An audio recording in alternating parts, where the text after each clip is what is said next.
안녕하세요. 오늘도 사연 살롱을 찾아주셔서 감사합니다. 저는 요즘 사연 들으면서 출근하는 맛에 살고 있는 여자입니다. 몇 년 전 한의사 남자친구와 연애를 시작했어요. 남자친구를 만난 건 소개도 아니었고 남자친구의 병원에서였어요. 저는 원래 어렸을 때부터 허약 체질이기도 했고 병원도 자주 가는 편이었죠. 성인이 되어선 한의원을 자주 방문했는데 원래 다니던 병원이 없어지니 어디를 가야 하나 망설이고 있던 찰나 이웃집 아주머니가 동네에 새로운 병원이 생겼다고 하는 거예요. 선생님께서 맥도 잘 짚어주시고 친절하다고 하시면서 적극 추천하셨고 그렇게 아주머니의 추천으로 그 한의원을 다니게 되었어요. 그곳엔 젊은 남자 원장님이 한 분 계셨는데 정말 침도 잘라주시고 체질에 맞게 약도 잘 지어주시더라고요. 무엇보다 저와 나이대도 비슷하고 갈 때마다 안부를 물어봐 주셔서 조금씩 호감이 생기기 시작했습니다. 그분도 저와 마음이 맞으셨는지 첫 데이트를 제안하시더군요. 그렇게 생각보다 빠르게 연애를 시작하게 되었어요. 당시 저는 직장에 격리로 일을 하고 있었는데 한의사와 연애를 한다 하니 주변에선 모두 부러워하더라고요. 어머, 소라씨 너무 좋겠다. 남자 하나 잘 건졌네? 다들 칭찬인지 뭔지 모를 것들을 던져대며 저를 부러워했는데 솔직히 저는 그런 말들이 크게 와닿진 않았습니다. 애초에 제가 이 사람을 좋아하게 된 것도 이 사람이 풍기던 따뜻한 분위기와 배려 때문이었으니까요. 그런데 나중에 연애를 하면서 알게 됐지만 집안 배경이 굉장히 좋은 것 같더라고요. 아버지, 어머니, 동생이 다 의사이고 심지어 할머니, 할아버지까지. 한마디로 가족 모두가 의사 집안이었던 거였어요. 솔직히 좀 놀라긴 했어요. 말로만 들었지 의사 집안인 사람을 처음 만나보기도 했고 제가 그런 집안 사람을 만나게 될 줄은 몰랐으니까요. 하지만 연애이든 결혼이든 집안이라는 게 최고로 중요한 요소는 아니라 생각했어요. 사람이 가장 귀한 거라고 생각했습니다. 남자친구는 사람으로서 정말 좋은 사람이었어요. 그런데 그런 남자친구에게도 조금은, 아주 조금은 이상한 점이 있었는데요. 바로 가족 얘기를 잘 꺼내지 않는다는 거였어요. 오래 사귀었기 때문에 가끔 저도 어머님께 작은 선물을 해드리고 싶어 챙겨주면 도통 받지도 않았어요. 오빠네 부모님 이거 갖다 드릴래? 엄마가 시골에서 잣을 좀 보내주셨는데 많이 주셔서. 오빠네 어머님 저번에 잣 좋아한다고 하셨잖아. 아, 나중에 줘. 집에 많아. 그래? 알겠어. 어쩔 수 없지 뭐. 부담스러우니 그럴 수 있겠다. 그러려니 하려 했지만 한 사건으로 의구심을 품게 되었어요. 남자친구가 병원에 나가지 못할 만큼 아팠던 날이 있었는데요. 그런 남자친구가 걱정이 되어 집에 찾아가 약봉지를 건네주고 나온 적이 있었어요. 본업이 의사이긴 하지만 일에 열중하느라 자기 몸은 잘 챙기지 않곤 했거든요. 그래서 대신 죽도 끓여주고 간호도 해주고 나왔는데 남자친구의 어머니로 보이는 사람을 집 앞에서 발견하게 되었어요. 정장 스커트에 실크 스카프. 딱 봐도 부티가 나 보이는 옷을 입고 계셨어요. 혹시 엄마가 너한테 별 다른 말은 하지 않으셨지? 별다른 말 뭐? 안 하셨는데? 왜? 아니, 엄마가 네 얼굴을 알고 있으니까 혹시 몰라서. 앞으로 우리 집 올 땐 꼭 먼저 연락해야 해. 불쑥 들어오지 말고. 우리 엄마랑 마주칠 수도 있으니까. 그때 내심 조금은 섭섭했던 것 같습니다. 결혼을 전제로 만나고 있다고 생각했는데 마치 저를 부모님께 숨기려는 듯 보였죠. 하지만 전 이 남자를 사랑했고 그 남자도 마찬가지였어요. 그걸 알았기에 하루빨리 함께 보내는 일상을 누리고 싶었어요. 그래서 하루는 스쳐가듯 결혼에 대해 물었습니다. 오빠는 결혼 언제쯤 하고 싶어? 결혼? 아무래도 내년쯤이 좋지 않을까? 우리 모은 돈도 있고, 우리 집에서 어느 정도 돈도 보태줄 테니까. 그래, 나도 좋아. 그럼 언제 한번 날 잡아서 부모님께 인사드리러 가자. 조심스레 밥을 먹다가 스치듯 꺼내보았는데 남자친구의 반응이 의외로 나쁘지 않았어요. 당황한 기색을 보이긴 했지만 차차 결혼 준비를 해 나가자고 말하더라고요. 그렇게 서로의 부모님을 뵙게 되었어요. 저희 엄마는 남자친구가 의사라는 것보다도 제가 좋아하는 사람이라고 하니 무척이나 축복해 주셨고 기뻐해 주셨습니다. 딸이 시집을 가니 섭섭한 마음도 크셨을 테지만 그래도 남자친구를 꽤 마음에 들어 하시는 듯 했어요. 저 역시 예비 시어머니가 저를 좋아하시길 바랬죠. 예비 시어머니를 처음 뵙는 자리에선 얼마나 떨렸는지 몰라요. 주변 사람들에게 조언도 구하고 인터넷에서 검색까지 해갔습니다. 뭘 사들고 가면 좋을까 한참을 고민하다가 요즘 배즙을 즐겨 드신다고 하길래 남자친구와 함께 좋은 배즙 세트를 사갔죠. 하지만 저는 그 자리에 가서야 알게 되었습니다. 왜 이 사람이 절 소개시켜주지 않으려 했는지, 결혼 얘기를 꺼내려 하지 않았는지를요. 일단 예비 시부모님은 절 앞에 두고 한참 동안이나 말없이 위아래를 훑어보셨어요. 마치 부품 검수라도 하는 듯 말이죠. 그리고 우리 집안에 대해 들어서 알겠지만 모두 의사야 라는 말을 대뜸하시더니 제게 학벌이며 집안이며 꼼꼼히 물어보기 시작하더라고요. 대학은 어디 정도 나왔지? 서울권은 갔겠지? 아니요, 어머니. 저는 대학을 가지 않았어요. 어렸을 때 지방에서 살았고 고등학교까지만 졸업하고 서울에 올라왔습니다. 뭐라고? 아가씨, 나는 의사 며느리 아니면 결혼시킬 생각이 없었어요. 최소한 변호사나 검사, 이런 쪽 사자 직업 아니면 며느리감으론 거들떠 보지도 않고요. 잘 나가는 한의원 원장인 우리 형식이 정도면 솔직히 국회의원 딸을 만나도 시원찮은 판인데 아가씨는 고졸 출신이잖아. 세상에, 아직도 고졸 출신이 있단 말이야? 아니, 대체 부모님이 어떻게 자식을 고졸로 키울 생각을 한 거야? 아무리 집이 궁색하다 해도 그렇지. 요즘은 학자금 대출이니 뭐니 그런 것도 있다던데? 정말 이해할 수가 없네. 전 제 선택으로 대학을 가지 않은 거예요. 꼭 대학을 가야 성공하는 것도 아니라고 생각했고 빨리 사회 경험을 쌓고 싶어서 그렇게 결정하게 됐어요. 그래, 뭐 자기 소신이니 뭐니 좋은데 미안하지만 돌아가줘요. 오래 말했더니 좀 피곤하네. 차분하지만 제 눈을 바라보며 반대를 외치는 시어머니의 가시돋친 말에 저는 서러운 표정을 감출 수 없었죠. 남자친구가 당황스러워진 분위기를 수습하려 했지만 이미 저도 마음이 무척 상했던 터라 그냥 인사를 드리고 나와버렸어요. 저를 알아가기도 전에 이런 식으로 판단을 한다는 것이 도무지 이해가 가지 않았어요. 먼저 제 이야기를 들어야 할 것 같습니다. 저는 대학교를 원래부터 갈 생각이 없었어요. 공부는 잘했습니다. 서울에 있는 좋은 대학에 갈 성적도 되었고요. 전교 3, 4등은 놓치지 않았어요. 하지만 엄마와 아빠를 보면서 느낀 건 꼭 대학을 가야 성공한다는 보장도 없다고 생각했기에 더욱 그 생각을 굳히며 서울로 왔죠. 물론 학벌이 짧았기에 제가 할 수 있는 일은 많지 않았어요. 알고 있었습니다. 그래서 회사 격리로 취직했지만 저는 제 인생을 누구보다 최선을 다해 잘 살아왔다고 자부할 수 있었습니다. 저는 평소 의류에 관심이 많았기 때문에 쇼핑몰 쪽 사업을 해보고 싶었거든요. 사회 경험도 누구보다 많이 쌓으려 노력했고 다양한 경험들을 쌓으며 자기 개발을 꾸준히 해왔어요.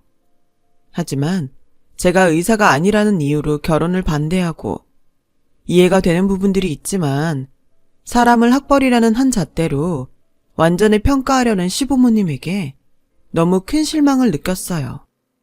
오빠, 아무래도 결혼 다시 한번 생각해봐야 할 것 같아. 결혼이라는 게 우리 두 사람만의 일은 아니잖아. 시부모님이 저렇게 나를 반대하시는데 결혼해서도 나를 며느리로 받아주실까 싶어. 미안해. 뭐? 안 돼. 결혼은 우리 둘만의 것이잖아. 부모님은 내가 어떻게든 설득할게. 제발 그런 말 마. 남자친구는 제 말에 펄쩍 뛰더군요. 하지만 저라고 포기하고 싶었겠나요? 아무리 그래도 3년. 그 3년이란 시간 동안 저와 그 사람은 서로를 의지하고 신뢰하며 사랑을 쌓아온 사이였습니다. 그 누구보다 제가 사랑했던 사람이었고 그 사람에게도 제가 그런 존재였을 터였고요. 하지만 시부모님이란 벽이 생기자 정말 현실이 느껴진 기분이었어요. 이래서 파혼이란 얘기가 나오는구나 깨달았어요. 이 문제를 다른 친구들에게 말해 조언을 구해봐도 친구들의 대답은 한결같았어요. 시어머니가 벌써 그런다고? 지금도 그런데 결혼해서 널 쥐잡듯 잡을 게 뻔해. 시누이도 널 무시할 거고. 아니 세상에 그런 사람들이 다 있냐? 소라야, 힘들겠지만 나는 이 결혼 안 했으면 싶어. 휴, 그래, 너희들 마음은 알겠어. 잘 생각해보고 결정할게. 제 절친한 친구들까지 결혼을 뜯어 말리니 생각이 굳건해졌고 동시에 슬픔도 밀려왔죠. 당연히 웨딩드레스 입고 양가 부모님들의 축복을 받으며 결혼할 거라 생각했는데 이 소식을 부모님께는 또 어떻게 전해야 할지 막막했어요. 제가 결혼한다는 소식을 이웃 어르신들에게 전하며 기뻐하고 계실 게 분명했는데 말입니다. 엄마에게 전화를 해 결혼이 없던 일이 될 것 같다고 힘겹게 말을 꺼냈어요. 그렇게 남자친구와 입장을 정리하고 서로 헤어짐의 수순을 밟아 나가고 있던 중이었죠. 그러던 어느 날 엄마로부터 먼저 연락이 왔습니다. 남자친구가 거기 내려가 있다고요. 가보니 남자친구는 엄마 앞에서 무릎을 꿇고 있더라고요. 모든 게 다 제 잘못입니다. 제가 중간에서 처신을 잘했어야 했는데 제 태도가 어수룩했던 것 같아요. 한 번만 절 믿어주시면 부모님을 잘 설득해 보겠습니다. 아니, 이러지 말아요. 우리도 곤란해요. 지금 그쪽 집안에서 우리 딸 반대한다고 난린데 나라고 딸 가진 엄마 입장에서 어떻게 마음 편히 시집 보낼 수 있겠어요. 그냥 가줘요. 제발 부탁드립니다. 저 따님 너무 사랑하고 있습니다. 이대로는 도저히 포기할 수가 없어요. 남자친구는 저희 부모님을 찾아가 다시 저와 결혼하고 싶다며 한 번만 믿어달라고 말하는 중이었더군요. 저는 너무 혼란스러웠어요. 사실 집에 내려갈 때만 해도 남자친구에게 이제 그만하자고 설득하려 했어요. 그런데 이렇게 저를 위해 눈물까지 흘리며 무릎을 꿇고 있는 모습을 보니 마음이 또 흔들리더라고요.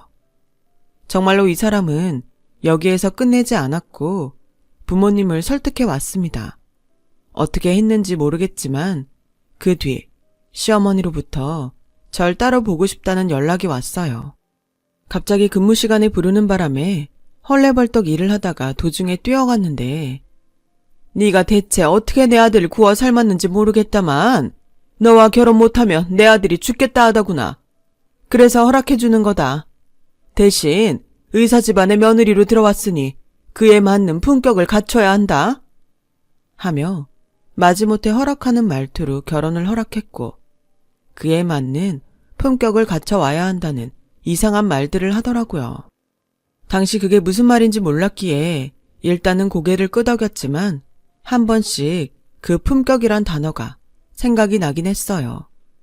절 귀하게 키워오신 부모님이 반대를 하진 않을까 걱정했지만 부모님은 언제나 그랬듯 내 행복이 중요하니 제가 결정하라며 끝내 결혼을 허락해 주셨어요.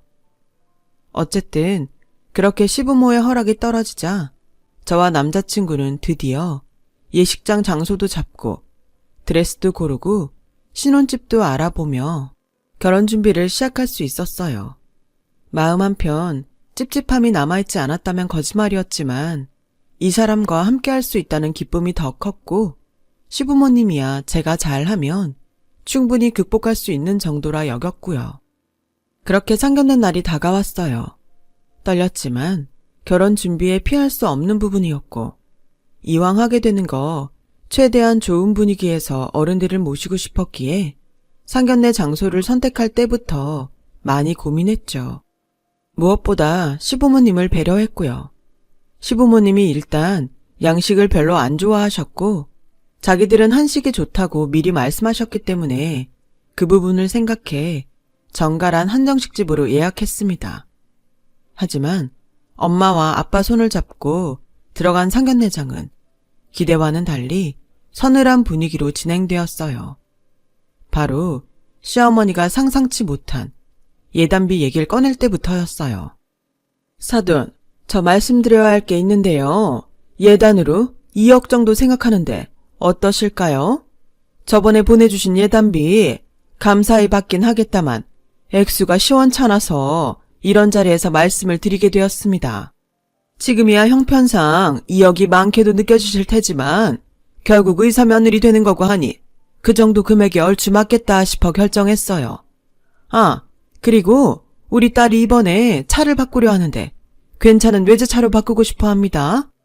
저희 딸 의견 받아들여 주셔서 마음에 드는 차 해주시면 될 것 같아요. 물론 사돈댁 농사 짓는 집안이고 그 형편 고려해서 결정한 금액이니 저희 쪽에서 요구하는 이 정도는 받아들여 주셨으면 좋겠네요. 아니, 그러니까 지금 저희 보고 2억을 해오라는 말씀이신가요? 시어머니의 말에 저희 엄마 아빠는 경악을 금치 못하시더라고요. 의사 집안에 시집간다고 당당하게 2억을 요구하고 시누이 외제차까지 해달라는 시어머니. 정말 이 정도면 도를 지나쳤다 싶었습니다. 남자친구가 나서주길 바랬지만 남편이 되어야 할 그 사람은 꿀먹은 벙어리처럼 예비 시어머니의 말을 듣고만 있었어요. 그 순간만큼은 저도 이성을 놓았고 말이 먼저 튀어나갔어요. 어머니, 죄송하지만 저희 집에서 신혼집에도 반 이상은 하는데 예단도 잘 해드렸다고 생각합니다. 더 이상은 해가기 어려울 것 같아요. 뭐라고? 아니 그게 무슨 말이냐? 예비 시어머니의 표정이 확 붉어지더라고요. 사실 저나 당시 남자친구나 오히려 예단이나 예물에 돈을 쓰기보단 새로 마련한 신혼집과 신혼여행에 더 돈을 들이고 싶어 했지만 저희 친정에서 예의에 어긋나면 안 된다며 적절한 정도의 예단비에 이불에 명품 가방과 옷들, 명품 그릇 등 여러 가지를 챙겨주셨어요. 그런데도 예단비 액수를 세어보는 당시 시어머니의 표정이 별로 좋지 않았던 거죠. 정말로 2억이란 돈을 요구하고 시누이 외제차까지, 그걸 또 기어이 상견례 자리에서 말씀하실 줄은 몰랐죠. 엄마까지 그건 단호하게 안 되겠다고 말씀을 드리자 시어머니의 다음 말은 가관이었습니다. 아니, 고졸 출신 며느리 받아들여 줬으면 이 정도는 해줘야 하는 거 아닌가요? 우리 정도 집안에 시집 오는 게 어디 쉬운 일인지 아세요? 정말 듣자 하니 상식도 염치도 없으신 것 같네요. 제 딴엔 정말 그쪽 따님 큰맘 먹고 받아들여 준 겁니다. 제 호의를 아직도 모르시겠어요?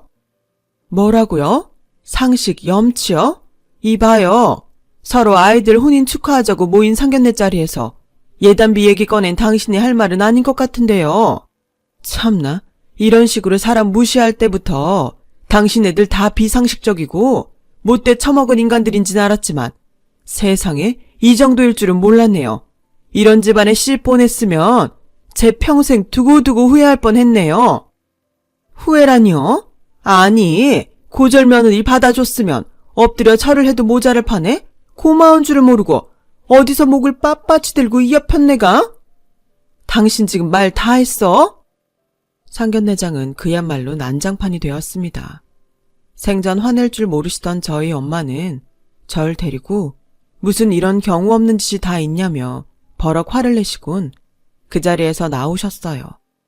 그 자리에서 모욕을 주는 시어머니도 꿀먹은 벙어리처럼 가만히 있는 남자친구도 모두 원망스러웠죠. 특히 결혼을 소망했다 어쩐다. 결혼 허락까지 받아냈지만 자기 부모님 앞에선 찍소리도 하지 못하고 제 편을 들어주지 않은 남자친구에겐 더더욱 실망감이 느껴졌어요. 전 며칠 동안 제대로 먹지도 자지도 못했습니다. 그저 흘러가 버린 시간과 잘못된 선택만을 후회하며 눈물을 흘리고 있었어요. 그런데 저보다 더 화가 나신 건 저희 엄마였어요. 그 여자 연락처 얼른 줘. 엄마, 다 끝난 일이야. 됐어. 얼른 달라니까? 나도 이번만큼은 못 참아. 그 사람들 얼굴 보고 얘기할 것도 있으니 꼭 봐야겠다. 늘 차분하고 평온하던 엄마였지만 이번만큼은 참지 못하셨는지 제게 남자친구 어머니 연락처를 묻더라고요. 제가 엄마에게 결혼은 어차피 파토 났으니 더 이상 신경 쓰지 말자고 했음에도 불구하고 엄마는 할 말은 해야겠다며 의견을 굽히지 않으셨어요. 그렇게 다시금 자리가 마련되었습니다. 돈은 준비해 오셨나요? 설마 돈 주고 무릎이라도 꿇으려고 만나시려 한 건가 해서 미리 말씀드릴게요. 저 상견례 때 태도가 영 마음에 안 들어서 파혼에 대한 제 생각은 변함없을 거예요. 돈이요? 이거나 보시죠. 이거나 보라며 저희 엄마가 건넨 서류에 모두가 경악을 하고 말았는데요. 바로 그건 제 명의로 되어 있는 집과 건물이었습니다. 사실 엄마가 제 명의로 이것들을 사두었는진 저도 모르고 있었죠. 따로 말씀을 안 해주시기도 했고 제가 결혼을 하면 깜짝 선물로 주시려 생각했다고 해요. 저희 엄마와 아빠가 시골에서 농사를 짓는다 하셨지만 그건 저희 엄마와 아빠가 땀으로 노력으로 일군 회사가 어느 정도 자리를 잡고 엄마가 몸이 아프게 되면서 다른 분에게 경영을 맡기고 내려와 사신 거였고요. 엄마와 아빠는 대학을 나오시지 않으셨지만 본인만의 사업을 일구신 분들이에요.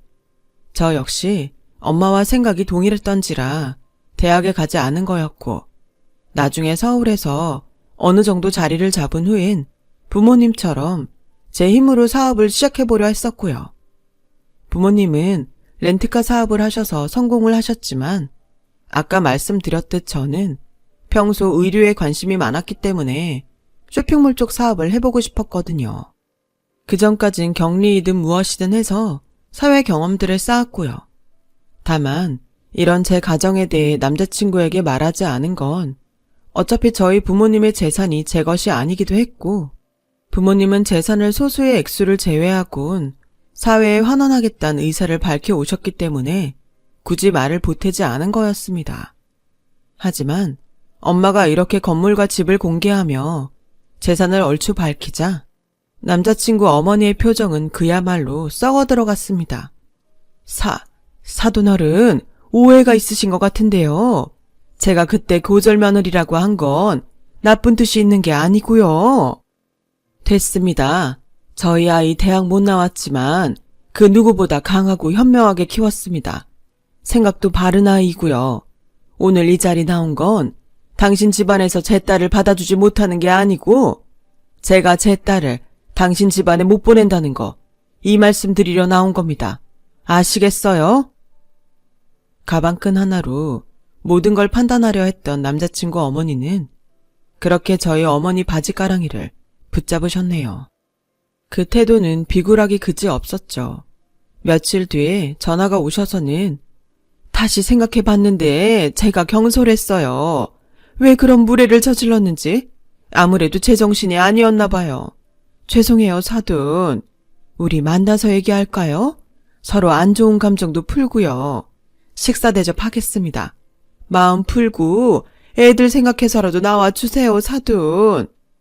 라고 말하는데 저희 엄마는 말없이 전화를 끊어버리셨어요. 그분은 그 후에도 질리도록 계속 전화를 하시는 바람에 저희 엄만 번호까지 바꿔야 했어요. 저는 그 후 파혼의 절차를 밟게 되었고 남자친구와는 깔끔하게 관계를 정리했어요. 남자친구도 할 말이 없었는지 이번엔 저를 더 붙잡지 않더군요.